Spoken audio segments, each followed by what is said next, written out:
Continuamos con más información y cada 7 de junio se celebra el Día Mundial de la Inocuidad en los Alimentos, una oportunidad especial para recordar las medidas que se deben implementar para evitar que los alimentos nos causen daño. Este 7 de junio se celebra el Día Mundial de la Inocuidad de Alimentos. ¿Y qué es la inocuidad de alimentos?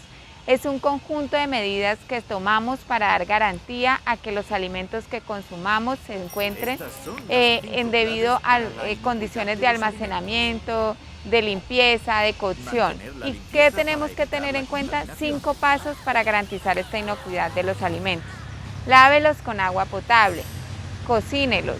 Si los saca de un almacenamiento de refrigeración, no los deje mucho tiempo en una temperatura ambiente. Si requieren este almacenamiento en refrigeración, de manera inmediata refrigerar los alimentos que requieran estas condiciones.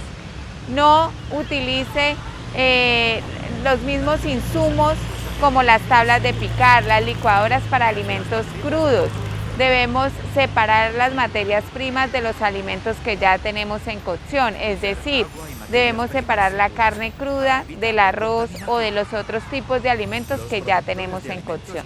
Siempre tenemos que tener estas buenas prácticas higiénicas dentro de nuestras cocinas, dentro de nuestros restaurantes, dentro de nuestras fábricas productoras de alimentos, en el transporte y en las diferentes cadenas, eslabones de las cadenas alimenticias en los cuales vamos a procesar nuestros alimentos.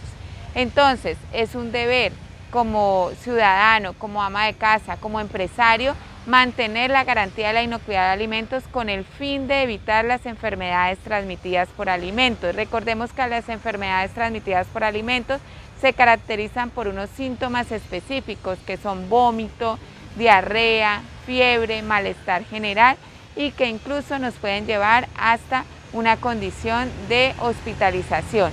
Entonces, es prevenir. ¿Y cómo lo prevenimos? Manteniendo unas buenas prácticas higiénico-sanitarias, manteniendo una buena manipulación de los alimentos, garantizando su cocción adecuada, haciendo su lavado y desinfección y garantizando su almacenamiento.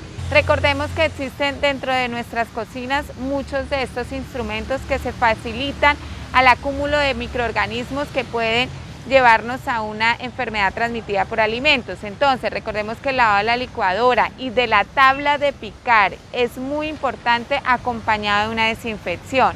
¿Cómo lo debemos hacer? La licuadora debe ser totalmente desmontada desde su cuchilla, la parte inferior de la lavadora, remover todas aquellas partículas de suciedad, realizar el proceso de lavado y posterior a ello realizar un proceso de desinfección con el desinfectante que de pronto en el hogar quieran hacer uso, como es el vinagre o como es el hipoclorito, una baja concentración, luego lavar muy bien. Lo mismo para la tabla de picar, es preferible que aquella tabla que se manipula en las carnes no sea la misma en la que pico frutas y verduras que van a ser luego no sometidas a un proceso de cocción.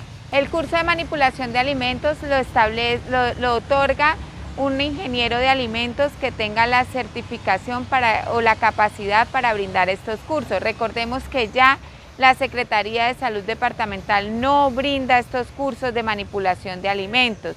Existen una serie de profesionales que tienen las competencias para otorgar estos certificados de manipulación de alimentos. Sin embargo, recordemos que los canales de comunicación de la Secretaría de Salud Departamental están abiertos para resolver cualquier inquietud que tengan frente a los conceptos sanitarios de los establecimientos que se dedican a la manipulación y a la distribución de alimentos.